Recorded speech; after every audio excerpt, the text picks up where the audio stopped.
Erokamano Judith Mondi kod Simfroso kinde weche mago mag somo.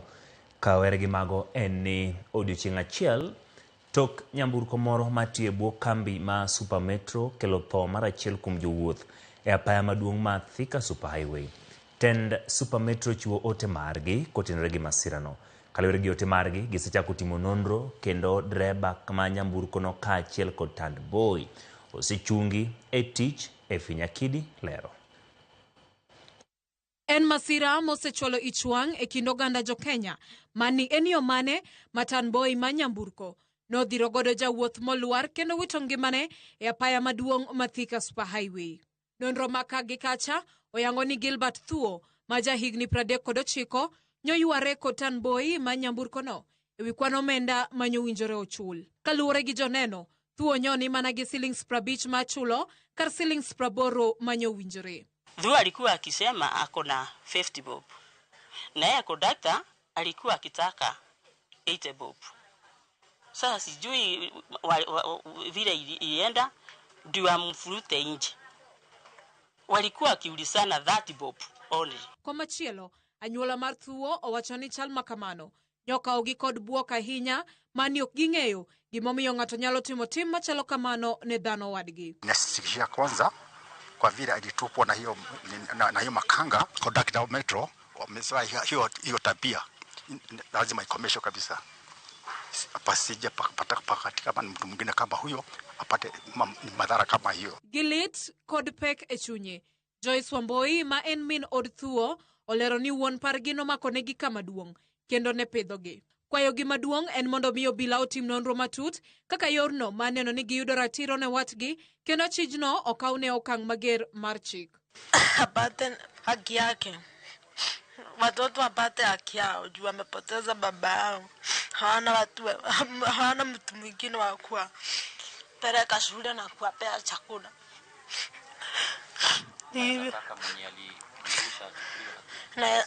Naweza taka mwenye alimrusha kwa gari achukuliwe hatua.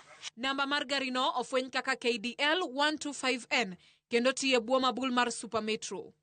Ei ote margi, tend SuperMetro lero ni gisechako timo nonro ewi masirano kendo dreba kaachiel kod tanboi manyotiyo gi nyamburkono e kindego osechungi e tich.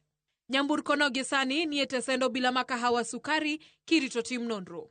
Obila kata kamano wacho ni joneno mokadek osendiko dhogi tok masirano kendo pod gikwayo joneno moko mondo wuog oko mandiko dhogi kendo konyo e nonro. So far, we have 3 witnesses who have recorded a statement with us, and we are appealing to those people who are inside that vehicle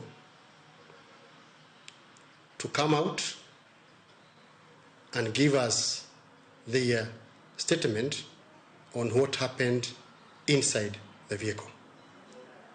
We are requesting other motorists to be very careful when they are on the road and they treat all passengers with courtesy and make sure they obey the road traffic rules. Kochopo sani, obila pod dhi nyime gi manyo tanboi mar nyamburkono ka dreba to odine e tesend obila ma Kahawa Sukari gi ketho mar riemba rietha.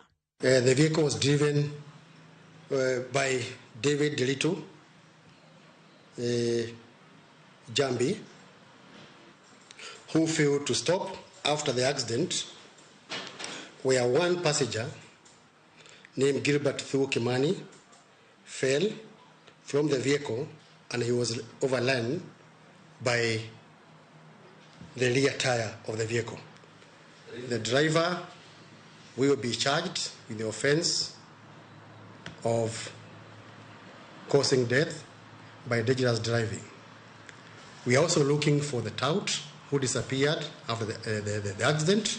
Ringre Gilbert Thuo nyotere kar kano ringre ma General Cargo, boma ma Thika, kaunti ma Kiambu. E Finyakidi, Ramogi TV.